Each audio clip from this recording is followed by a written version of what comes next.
Income equality has become a massive problem. The size of the gap between the ultra-wealthy and regular people is increasing at a rapid rate, and it's not good for society. The question is, what can we do about it? The Biden administration is proposing a new tax that will target the wealthiest people. Is it a good idea? And if you could vote on it directly, would you vote for it or against it? If you're new to my content, One Direct Democracy is a movement for upgrading the global democratic system by taking power away from the politicians and putting it in the hands of the people by using direct democracy.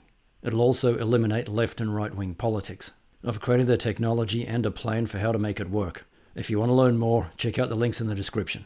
For each episode, I'll pick an important issue, give you an outline of the problem, talk about the solutions, and then you can decide how you would vote. In this episode, we'll be talking about how to make sure that billionaires pay their fair share of taxes. Alright, if you're just looking for another talking head that isn't interested in actually doing anything, you're in the wrong place. If you want to be part of the solution, let's get into it. The White House sending a message to those at the top. Now, this tax is called the Billionaire Minimum Income Tax, but it actually applies to households with $100 million or more in net worth. So that's roughly the top 20,000 households. It's really a two-part tax. The first part is a minimum tax of 20%. That's a minimum tax rate. So if they currently pay a tax rate of 12%, they would owe an additional 8% on their income. It also redefines income to include unrealized capital gains.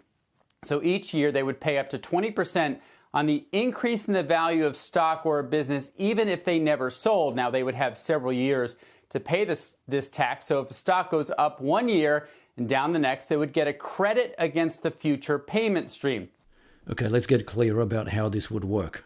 According to this article from CNBC, the Biden administration on Monday proposed what it calls the Billionaire Minimum Income Tax, which will require American households worth more than $100 million to pay at least 20% of their income taxes. Over half the revenue could come from households worth upwards of $1 billion. So this proposal doesn't apply to rich people. It only applies to very rich people. As far as I can tell, the majority of the tax collected will come from the approximately 700 billionaires in the United States. One of the supporters of this bill is Senator Elizabeth Warren. She mentioned in an interview with CNBC that Elon Musk didn't pay any taxes in 2018. Warren said, "How much did Elon Musk pay that year? We actually saw his taxes that year, and the answer is he paid zero. The public school teacher did not have an option to pay zero in 2018 or in 2021.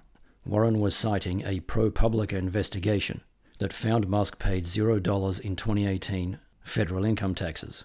Musk said he paid no taxes in 2018 because he draws no salary. When it comes to this proposal, it's important to understand that we're not really talking about income tax. We're talking about capital gains. If you're a business owner or an investor, you know that there are some years where you sell assets and other years where you won't sell any assets. So you might have to pay a lot of capital gains tax in 1 year and no capital gains tax at all in another year." The article from CNBC goes on to say, Musk is the richest person in the world, according to Forbes' real-time billionaire list, which pegs his net worth at over $290 billion. In February, Musk boasted in a tweet that last year he paid the highest tax bill ever in history for an individual in the United States. Now, Warren makes the argument that we shouldn't be looking at the large amount of tax that he paid in 1 year. We should be looking at what he pays over a longer period of time.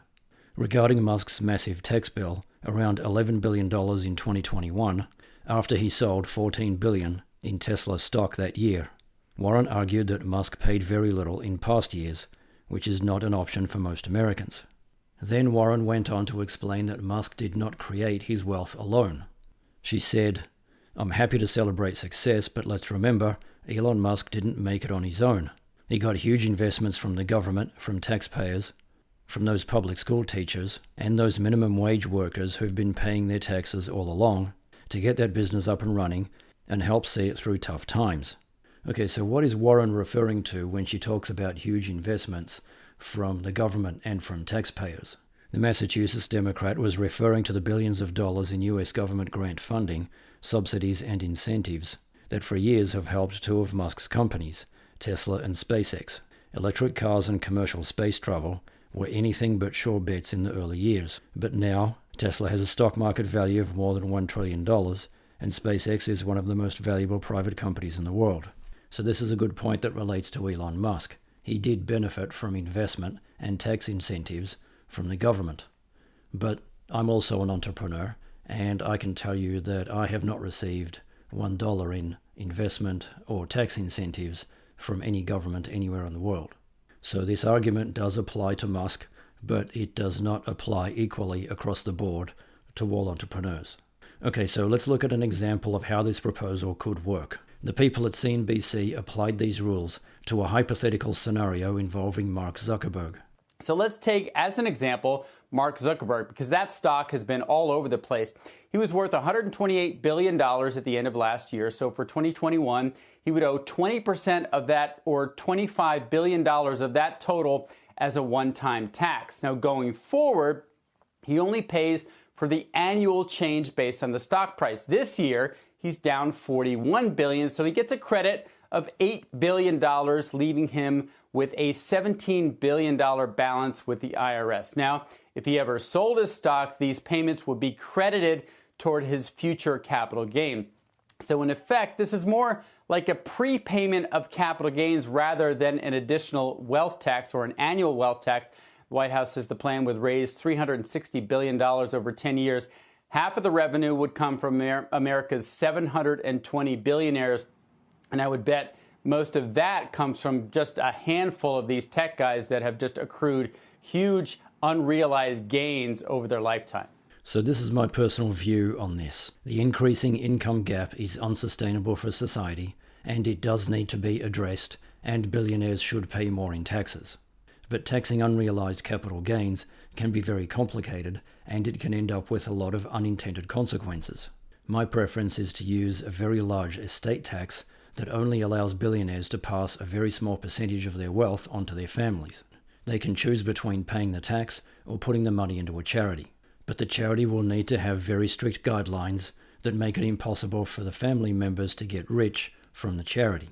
I've created a listing on the One Direct Democracy platform so that we can develop ideas about the best way to tax billionaires and how to reduce income inequality. You can add your own ideas or vote and comment on ideas from other people. You can also create your own listings for people to vote on. It's a simple way to get used to using the One Direct Democracy system.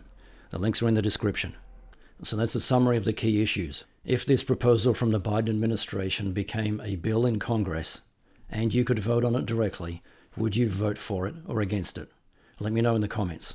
We've reached a point in time in our evolution where representative democracy no longer serves the will of the people, and the issues that made direct democracy impractical have been solved.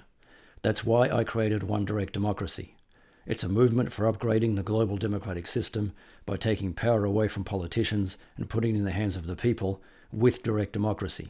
I've created the technology and a specific plan for how to make this work. We also don't have to convince any politicians or powerful people to do anything to make this happen. We have the power to make it happen on our own. We just have to make a decision to do it.